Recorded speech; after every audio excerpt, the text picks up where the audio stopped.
is with us tonight. Mike, how you doing? God bless you, Pastor Paul. I'm running around like a chicken with my head cut off. Are you in Baghdad arresting these three? No. Are you in Iran blowing up bombs over in the nuclear facility over there? Hey, that was an orange plume, and H6 puts off a type of orange plume when it blows. H6 is in the a lot of the missiles and bombs in Iran. So could they have actually tripped and fell and dropped detonated something? I mean, could it have been an accident, you think? Well, hard to tell. Well, we're in a very tonight is so full of tension. Lots of operations going on, lots of air sorties going on. So that could be a number of things. Okay. It really could be a number of things. Now I find it. Look, I'm just a country preacher out here in the cornfields of Indiana, and with my Indiana Jones hat on and my shades. But I might have been born in the dark, but it wasn't last night. I got a feeling with Netanyahu and they're trying to do the sovereignty of the Jordan Valley, that all of a sudden 3 Iranian-backed Hezbollah leaders at a headquarters in Baghdad, Iraq, on a raid by U.S. Special Forces is arrested tonight. At the same time, a bomb explodes at a nuclear facility in Iran, just outside the capital.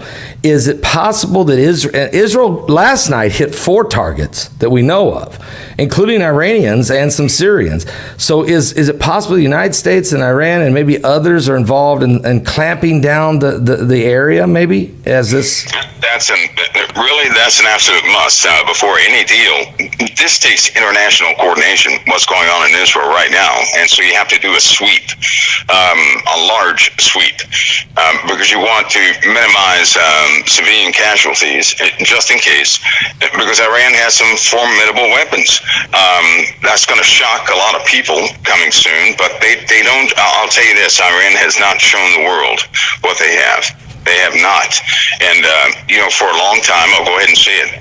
There have been many different leaders who've been trying to draw this out of Iran, but they will not utilize some of the more high-tech weapons. Remember something: everything Russia has, Iran has. Okay, everything Russia has. I mean, everything Russia has, Iran has. Yeah, we had a conversation a long time ago, Pastor Paul, back in the 1980s. Iran certainly had nuclear weapons back in the 80s. There's a history of Iran that's not really known to a lot of folks, or they have forgotten it. They haven't investigated that yet. But if one would compile the Iranian history, they would find out quite a bit about Iran and nuclear weapons. All this began back in the 80s. And a little bit before, I'll say 1979, the Islamic Revolution is where it really began. And that continued on through the 1980-85 was a very important date, 95, all the way up to, the present time. So it sounds like, Mike, that they have a lot more arsenal than what most of us know. They have been taking their time as this, they've only been Islamic Republic for 40 years. But their technology dates back a lot further than that, under the Shah of Iran. Remember, we're the ones that built up the Shah of Iran before the Ayatollah and this whole Islamic Revolution took place in 79. And so to your point, they have a lot more technology than what we're really maybe aware of. It's certainly the general public. So we need to keep our eyes open. I've been calling this blood moon that's coming up on July 4th as potentially a harbinger. Let's hope it's not the blood moon of doom, but there's something could really happen in the Middle East right now. I'm very concerned about it. Are you, is the authorities, is the security apparatus of our nation very concerned? Everybody's busy. They have been busy for about the last really the last 2 or 3 days, but today through the completion of that deal, there are going to be a lot of operational days. And Iran is, we already know their missile defense net is hot, it's active. Russia has a defense net over Iran. It is protected beyond belief. They have that is hot. That system is hot, and it covers Russia, Kazakhstan, Ukraine, Turkey, Iraq, Jordan, Saudi Arabia, all the way down to the UAE. They can't do anything about it. Quake, Qatar, Afghan, Turkey, Uzbekistan, all those different places. You have three big, huge coverage plumes over these areas. They stop aircraft. They can totally disrupt any aircraft coming into that area. So, and that's Russian based. That's kept at several different positions in Russia. And since that radar net went up in 2014-15, and they have since Russia has given them some of the more high-tech missile systems. Remember, they had most people know, well, not most people, but they have the Shabab, which is North Korea's Scud-Bs, right? 320-kilometer range. The Shabab 2 missiles, which is a North Korea co-op developed system. The Shabab 3, all these Shabab missiles, but they also have the Chinese CSSA. They also have SA-2s. They also have, there's a modified SA-2 is a CSSA Chinese missile. That's our stuff, right? They also have something that's just like Iron Dome. They also have something that's just like the Patriot missile system. They also have the S-400 type missile radar sending and detect system. So they have, we're talking about an unbelievable amount of missiles. Can they reach the U.S.? You better believe it.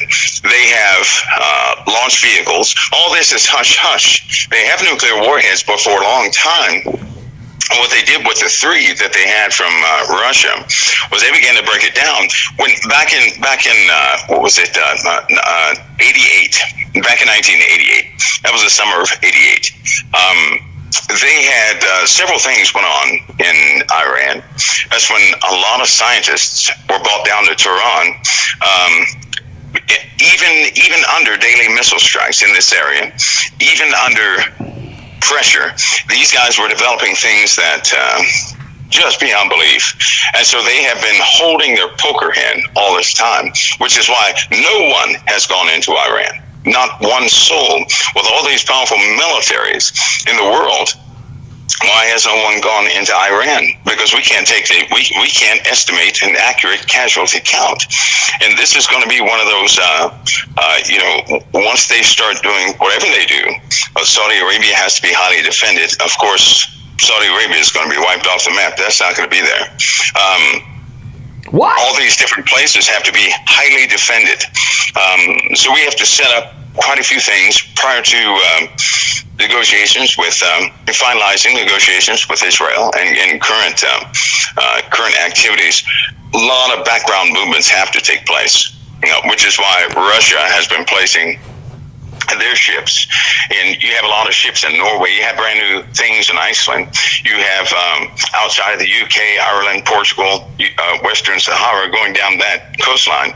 You have very, very strategic defense positions and patrols going all the way to the India Ocean. And because the U.S. has to now, we have to really concentrate on China and stopping anything from coming into the Middle East from China, because China is directly involved. So it sounds like, is it true that it looks like Iran has a strong coalitions with certainly Russia, certainly China, North Korea, and maybe even Turkey, since they keep meeting with Turkey. So, and if they've got a lot of different weaponry here, you're right. Nobody ever goes in really and does anything to these guys, no matter how many threats and how many dangerous opportunities they have. Even when they buzz our gunboats, when they take their little gunboats and buzz our Navy crafts, we're very, very trepidatious about shooting them, aren't we? Yeah, we are. the CIA director back in that was 98, 99, 2000. George Tenet, he tried to tell them. That was in 2000. Actually, he tried to tell them about the ballistic missile technology that was being transferred from Russia to Iran, but he didn't get the right audience. And unfortunately, though that type of activity continued, and it continues up to this current date. And as far as all this nuclear talk about Iran, I tried to throw a hint out there because they kept saying in another year they're going to be ready to break out. Next year will come. They say in 10 years they're going to be ready to break out. Next year come in 1 year. And I was trying to inform people, don't listen to that. That those are lies. That's for political purposes. Iran is already nuclear capable, which is why they're so arrogant. They're extremely arrogant, and they do know what they have, which is why they do what they do, because they want someone. They want the West to launch something in there to give them an excuse with the international community to do what they have to do. And Pastor Paul, I hate to say it, but this current move in the Middle East could be their excuse to enter into some type of combat. Now, of course, if that happens, that's biblical. If Iran enters in to any type of confrontation with any Western allied nations, that's going to be something. But you also have an alliance that's already formed against Israel. Or should I say against the Holy Covenant. You already have an alliance formed against them, and they're ready. They're ready to go. They're ready to go. A lot of Western operations are going on. They have been identifying. Part of this plan in Israel required U.S. intelligence and indeed international intelligence to find out where all the moles were in the other parts of the Middle East before this ever took place. If they hadn't done that, if they hadn't identified it, if we moved too quickly, these guys could have struck several different places just like a viper, and everybody would have been confused. So there's a lot of territory to protect, and it took a lot of positioning before this could ever take place. So I tell you, the window is open, the door is open, and as things go forward, we're going to see. But it'll be with a backlash. Israel is already highly aware of this. They're on, they're mounted. The U.S. is ready to go too. So it's one of those things we're going to watch and see in this book that we have. We've been waiting on President Trump since yesterday morning. Kellyanne Conway came out and said, look, the Israeli government is going forward with the sovereignty plan of the Jordan Valley and part of the West Bank, or part of Judea and Samaria, the biblical area, which is so right on the money with prophecy. And she said, look, Netanyahu and Benny Gantz have locked hands together. They're going forward with the plan and with the blessing from Donald Trump. And she said very soon, the President of the United States is going to make a huge announcement about this subject.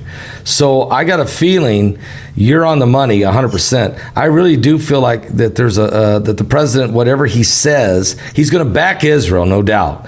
But when he does, you're right, a backlash could be coming, and maybe that's what's going on, why he didn't announce it tonight. Maybe he's waiting until tomorrow. Maybe they're going to lock the hatchets down all the way around, secure the perimeter from any potential.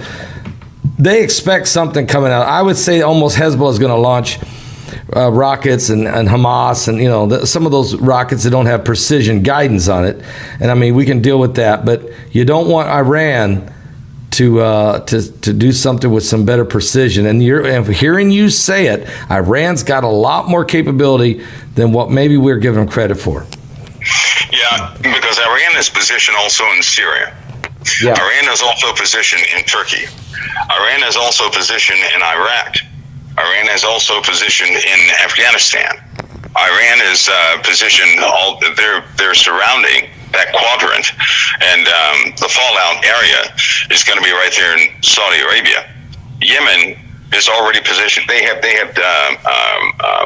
trying to sweep Yemen, Ethiopia, Sudan, and Egypt has to be swept, because if Egypt gets sentimental to what's happening in the Middle East, Pastor Paul, then it's going to be a bloodbath, and that something small will turn into something quite large, which is why They had a recent demonstration of what they had. Something has been going on while everybody had the coronavirus.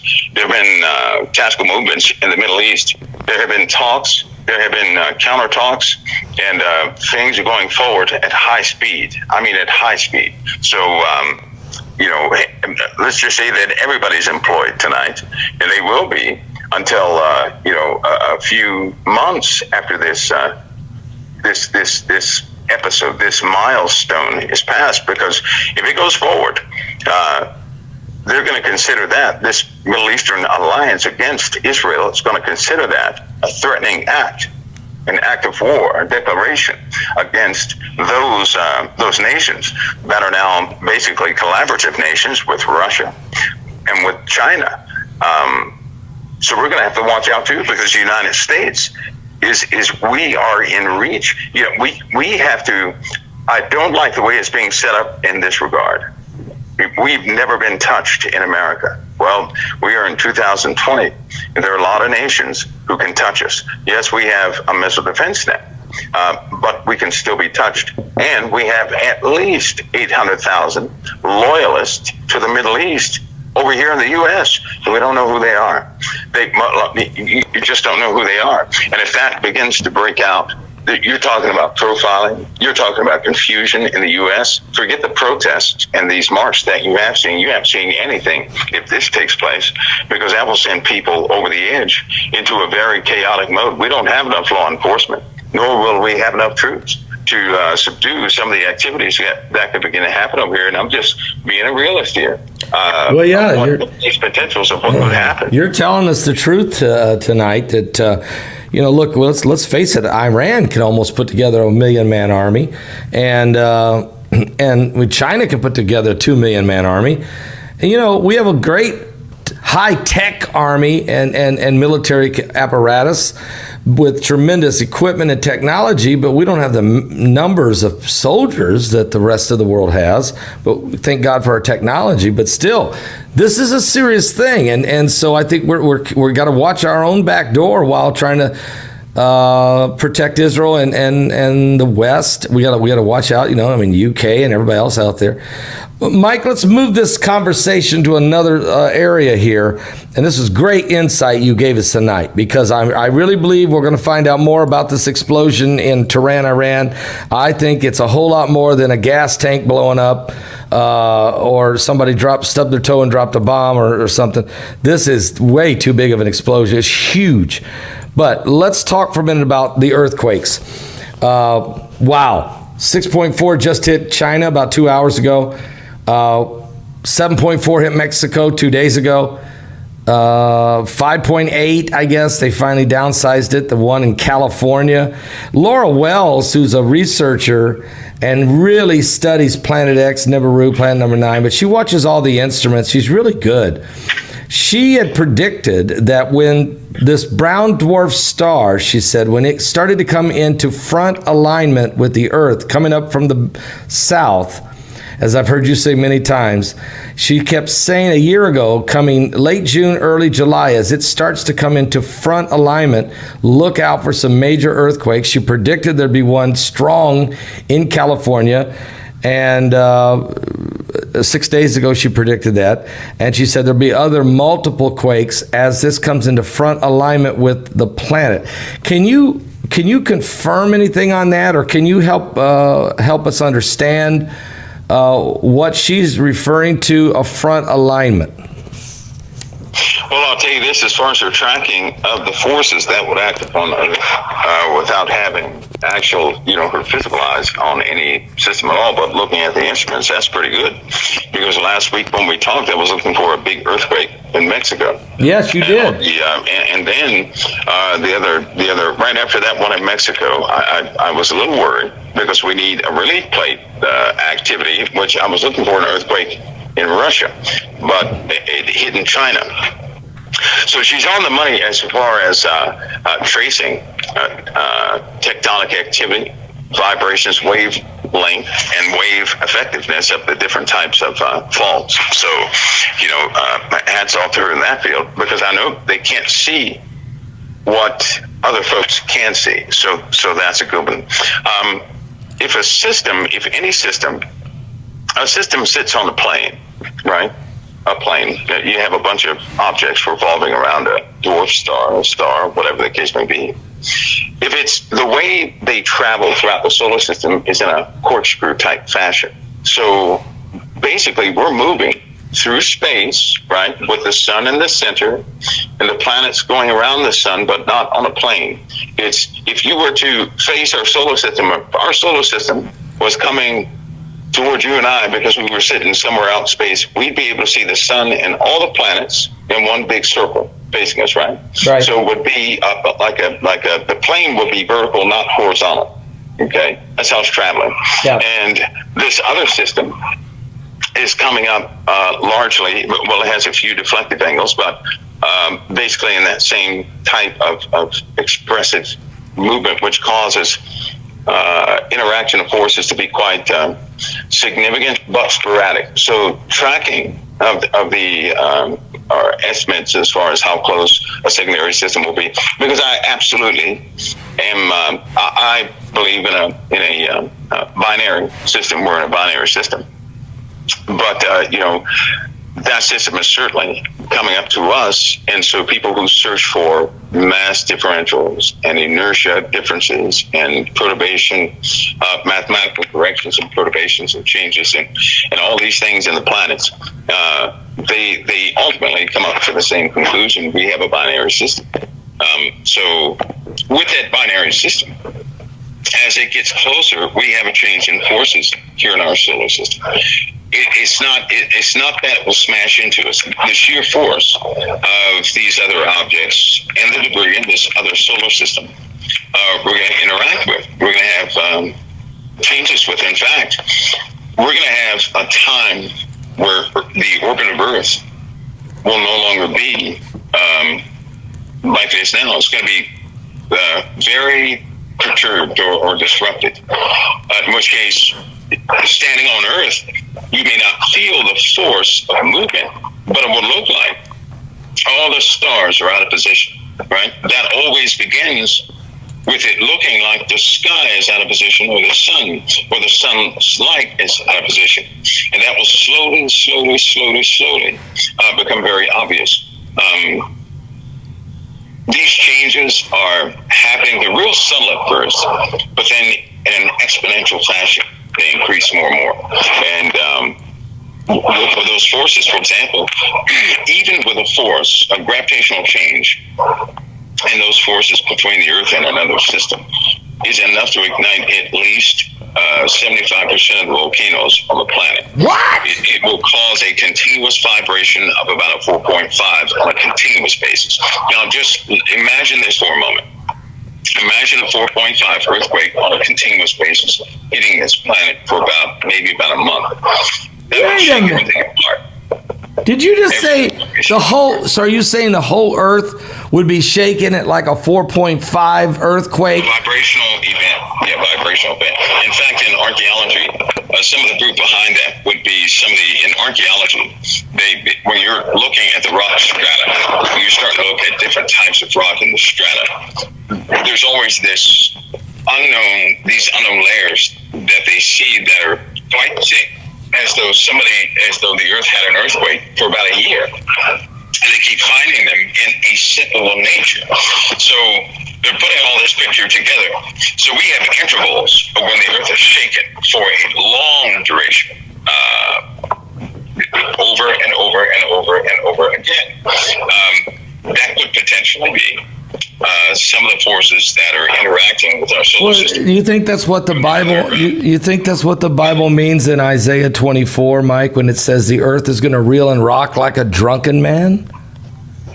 Well, when we're standing on Earth, and if that is the case, if we perceive that the Earth is doing that, then the stars are going to be dancing in the sky. They'll be out of position. The Earth will be under a double wobble. The double wobble's already started in the Earth, and that's gonna cause major problems. That's when it's rocking back and forth like a drunkard, meaning everything is out of position, meaning we're going through these vibrations where nothing is settling. That would be very painful. If we had a lot of large earthquakes, we could mitigate some of the factors of that, but we're just not having enough earthquakes. I know people think earthquakes are bad, but earthquakes alleviate the pressure on the interior portions of the planet. We're going through a swelling event of the planet itself. They monitor the size of the Earth, and the Earth is swelling. So, is it swelling from? Is it swelling from pressure? Pressure building? Well, the Earth is still absorbing large amounts of radiation. Radiation is overcharging the interior portions of our planet. And more people are starting to wake up to the fact that the inside of our planet is going through a wicked shimmy. In other words, it's changing by leaps and bounds. The forces are enormous. Some of the sensors that are normally deep into the inside of the Earth, they can't use anymore, can't get to, because it's too hot.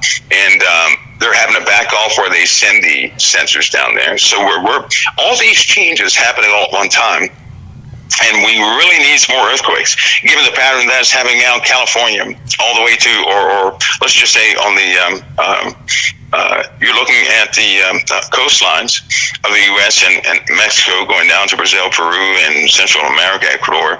We need more earthquakes on that ring of fire to alleviate some of the bigger happenings. We're going to have some volcanic eruptions from the oceans coming up here soon, and I would say this will happen right after Iceland is shaken apart.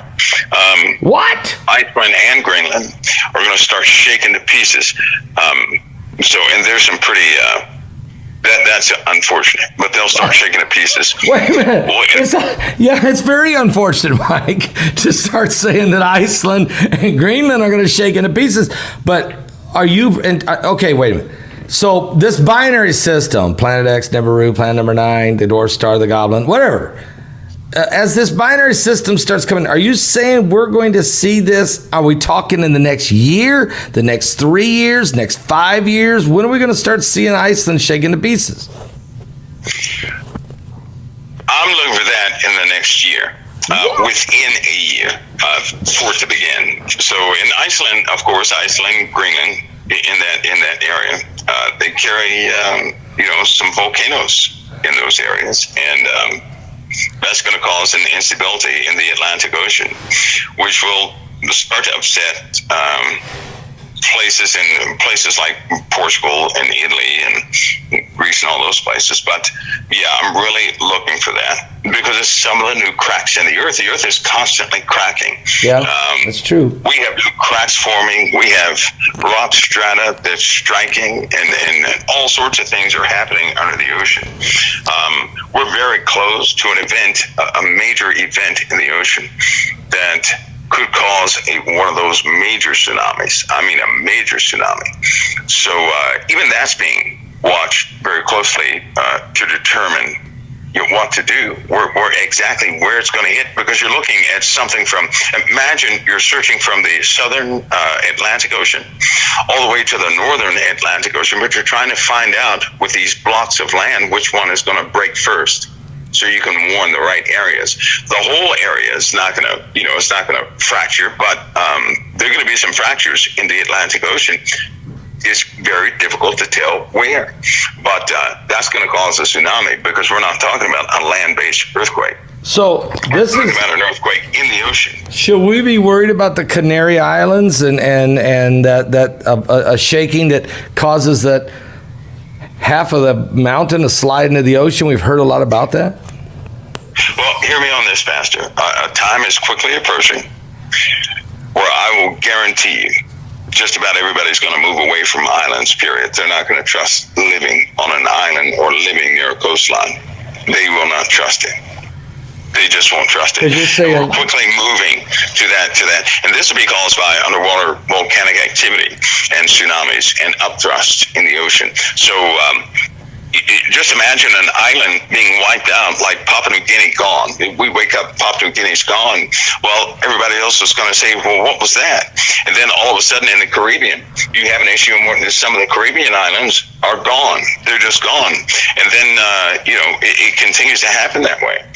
So people are going to shift. They're going to start shifting all over the place. They're going to get away from coastlines. That's guaranteed. Okay, now, Mike, let's talk a couple of things. We got to hurry here because there's so many big things. I want to talk about UFO disclosure in a minute. It just came out that the Congress, I'll tell you about that in a second. But first, we've got a Sahara Desert plume that's so big, Mike, it's consuming the Caribbean islands. It's consuming Jamaica, and it's coming up into the United States. It is huge. Mike, what in the world is this? They've never seen a plume of dust this bad. What's causing this? We have stagnant low pressure systems. So it's coming off from Africa, right? Yes. But it's building up in certain areas because we have very slow moving low pressure systems. These stalled systems are they're going to cause some major damage. And of course, when the density goes up in the atmosphere, it changes the nature of storms. It changes the nature of winds. Winds are going to be outrageous.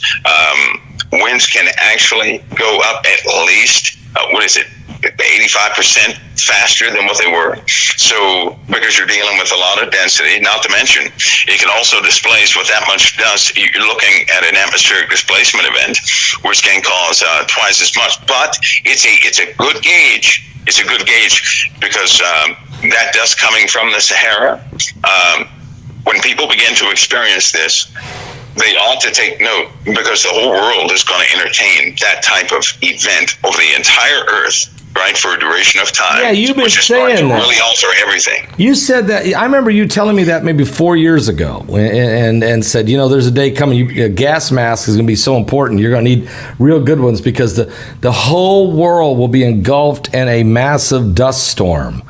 And I thought to myself, what in the world can cause such a thing? But now I'm seeing what you're saying. The atmospheric pressure from the radiation and the cosmic and the charged particles and that are pushing the jet stream down, stalling the low pressure systems, which is letting the dust that normally comes every year off the Sahara Desert. But now the dust has nowhere to go because there's an atmospheric compression, I think is your term. And now that's carrying, am I right about this? Yes, yeah. So you have jet streams slowing down, low pressure systems being stalled, and storms are stagnant. So, and they're large storms too. They're just stagnant. Low pressure systems are forming and staying for days, in some cases weeks so far. So with all this new type phenomena, everything is changing, storm-wise. And even the Weather Channel's starting to catch up. Yeah. You've been talking about it, me and you. We've been discussing it for 4 years. They're just now catching up. Welcome aboard, guys. Come join us over here. Mike, let me ask you a question. The Congress now has decided that they want to know more about UFOs. There's a bill on the table. If it passes, it's going to require the Pentagon and all intelligence agencies to submit a report over what these Navy pilots have been seeing. But not just these Navy pilots. They want a full report, some of this, what's very classified documents to be unclassified. Is this part of the beginning of the disclosure? I mean, can you discuss some of this tonight and maybe some of it in our alien conference? Yeah, I think it's things are becoming obvious. Certain things can't be hid anymore, right? And for a Christian, we're dealing with just what the Bible says we're dealing with. Certain scriptures that people have read for a long time, they're going to make sense very soon. People get the real, their whole paradigm is going to change, Pastor Paul. They're going to have to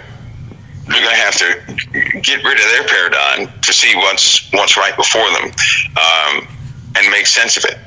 These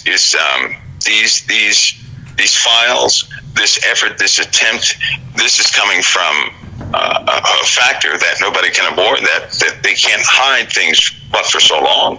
I mean, we're not the first folks to do all this on the earth, right? And so people are going to find out sooner or later that there's some bigger, badder, ancient things around. And they know all this plus some. They did all this plus some. And the oceans are full of surprises. So that's what people are going to find out. We're just coming to the years where demonstration will be right before people's faces. And instead of having most of your population have heart attacks because of things they can't deny anymore, because you're looking at the heavens changing. People are going to see things in the heavens. They really, their brains are going to have a hard time processing. We're not talking about UFOs, though. We're talking about close proximity with other planetary objects they're going to see. Right. In space. Well, then we're talking about the nature of the Earth beginning to change almost, and you could say, into a supernatural thing, because all this talk of portals and gateways and all this stuff, that these terms people use, of course the ancients called them something else, but the fact is they were called something in the ancient world. They were quite common. There are descriptions in the Bible of scripture. There's some scriptures in the Bible, some stories in the Bible that will just blow your socks off. Yeah. And once you read them, but once people have a context for them, they'll begin to understand. But that also causes an atmosphere of fear for the average individual, right? Yeah. Like a person that doesn't know anything about Christ, they're going to have fear. That's just like me. Okay, I've been, unfortunately, and involuntarily tested in some areas I wouldn't wish on anybody. But when you're introduced to, let's just say, to people, to certain people that exercise a atmosphere around themselves that shouldn't even be, you're forced, as a Christian, you're forced to really start to believe in Christ in a very real way. He's no longer distant. But once you understand about the blood and the reality of the blood, you do kind of walk without fear, but you won't walk arrogant. You won't walk with an ego or any of those things, because you realize without the blood you're doomed. That's what you realize. Without Christ you're done for. So, but with the blood, you begin to see things differently. And people, Christians, will ultimately come to this. They will see the blood differently. No longer will they be arrogant about Christ or anything else, nor will they take their salvation for granted. But they will know that salvation is real. But without salvation, we're nothing. We're done for. We're doomed. We are dead people. Don't you think, Mike, and I love what you're saying here, folks. This is Mike from the World, of course, from the Council of Time. Mike, I think that and I don't know I wish I knew what branch exactly you're in. I know it's intelligence of some sort, and I don't know if you've ever been allowed to say where you work in the government. Can you say that? I can tell you right now that my mission has changed. I told you this a while back. It's changed, so I kind of left it at that. My entire mission has changed. I just haven't talked about it yet, because there's a time for that won't be any of the mystique or anything like that. But I want to share some of the experiences. Is what I want to do. Is it possible? Well, could you do that during this conference coming up? No, not during the conference. Okay. Not during the conference, but to share experiences in a world, because I still call this year. This year is a year of demonstration of quite a few things that people didn't believe could happen, didn't believe would evolve, or whatever the case may be. But they're just, there are folks out there who have had some experiences with folks and stuff. Well, that they'll begin to tell it. They'll begin to testify again and tell these things. They'll testify before Congress and tell these things as they begin to let certain things out. But that doesn't mean the populace is going to believe it. That doesn't mean the populace is going to buy it. Even when you testify before Congress or anything like that, they still won't believe. No. But with the demonstration, Pastor Paul, they're going to hunt you down. They're going to hunt anybody down that can give them explanation to what's happening, even to the colorful skies that we're beginning to have, which are very dangerous to see, by the way. But Why in the heck are they going to hunt me down for? Because I'm spiritual insight. I missed that. The phone went totally out. Okay. Why are they going to hunt me down for spiritual insight, prophecy? Well, because you actually have insight into the Bible, but you're not an individual with the Bible that is closed to one paradigm. It says, well, don't talk about earthquakes, don't talk about volcanoes, don't talk about this, don't talk about that. You are inclusive. And you actually bring forth scripture that backs up certain things that happen in the world, which is hard. They're not going to put their reputations online by doing that. Number one, that they are high society, biblical individuals, so they're not going to go that route. They can't go that route. They're locked into something else. On the other hand, you have talked to individuals who have said certain things, and when you're in that position, you don't know if it's absolutely true or not, or absolutely feasible or not. But you've talked to individuals, and once people begin to see certain things that nobody else has talked about, they're coming straight to you, straight to other folks who have talked about these things. So that day is coming where you're just going to be hard pressed to get the word out. Because all these other folks are going to burn out. They're not going to them because they haven't talked about any of these things, right? They haven't talked about the mark of the beast. They haven't talked about the formation of the beast system, prophecy, blood moons. No. They haven't even wanted to touch on any UFOs or anything like that. And but you dared to go there, right? So when these things come, when people start seeing things in their local pastors who refuse to talk about revelation and prophecy, when the people say, well, what is that? Well, what is that? And the pastor is scared to death, and you can't find him because he's locked in the closet, because that day will come. That day will come. I've seen that happen before. Then they're going to folks like you and other folks who would still talk about it.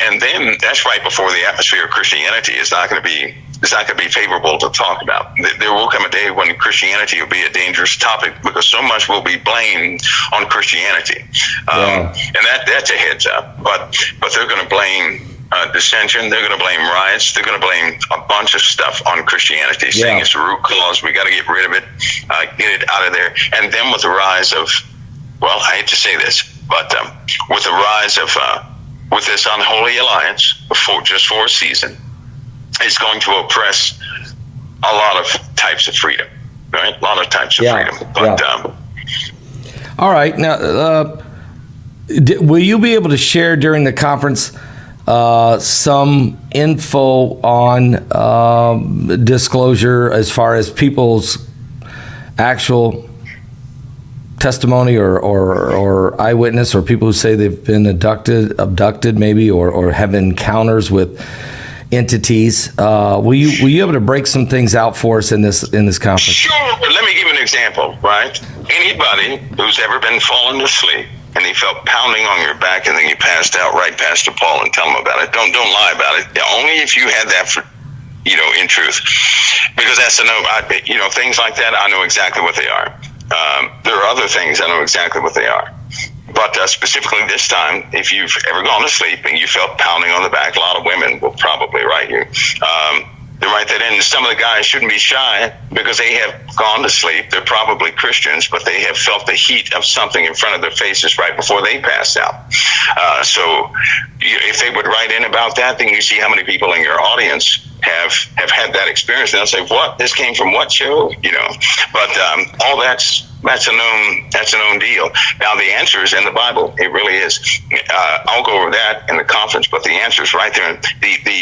One of the key answers is in the Bible. It's in the Bible, but it's very plain and it's right there. But I'll go over that in the conference just to expand on it. But as far as knowing what certain phenomena are, yes, I know what quite a few of them are. So hopefully that will give you a small hint. Because no one ever talks about that, right? No. Have you ever heard about that, the pounding on the back? I'm sure that nobody talks about that. Yeah, no. And I just want people to write into you if they've ever felt that right before they kind of were in the bed, right? Yeah. They kind of felt pounding on the back, whether they thought it was whatever they thought it was, but they felt the pounding on the back, and then poof, they were gone. They can't remember anything else. They were asleep.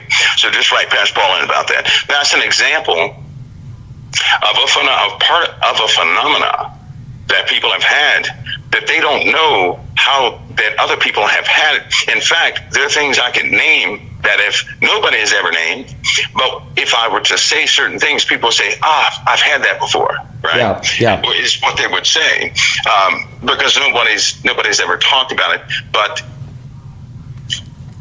when you speak what took place, then they begin to remember, right? So, but I'll let those things out in the conference also. Folks, you might want to get your ticket for the conference. Brock, tell them how they can do it. Go to my website right now and click on the Alien, AI, and the Antichrist banner. It'll take you right to Eventbrite where you can get your ticket tonight. Get it done right now. Aliens, AI technology, and the Antichrist. These three categories need to be explained. We're having a powerful webinar at my website, July 17th and 18th. Get your ticket now. It's time to answer some of the unexplained questions that have boggled the minds and the deception. Hollywood has confused so many, but we will answer them all. Get prepared in these last days. All right, folks. All right. Get your tickets for that. That's Aliens, AI, and the Antichrist. It's going to be July 17th and 18th. I can't wait. Just the recording. I can't wait till we record Mike's broadcast, his presentation, and put it out there for you. Just can't wait. As well as all the other great speakers going to be in this conference. It's going to be amazing. So get your tickets for that. Wow. Mike, it looks like when you told me Iceland's going to break apart, look, you're looking for a lot of shaking, a lot of earthquakes, a lot of volcanoes, tsunamis, things going to be happening in the ocean. We're starting to see more and more. It's getting intense. And then look, we've talked tonight about the Middle East deal. I mean, these are all prophecies. These are prophecies in the Bible, and they're all simultaneously taking place. We're getting close to the coming of the Lord. I think people really got to look to the Lord and give their life to Him. Do you agree? Oh, yes, I do.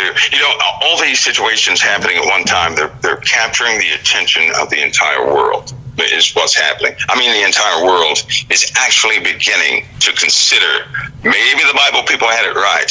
For the Christians out there, you know what, I do have one word, though.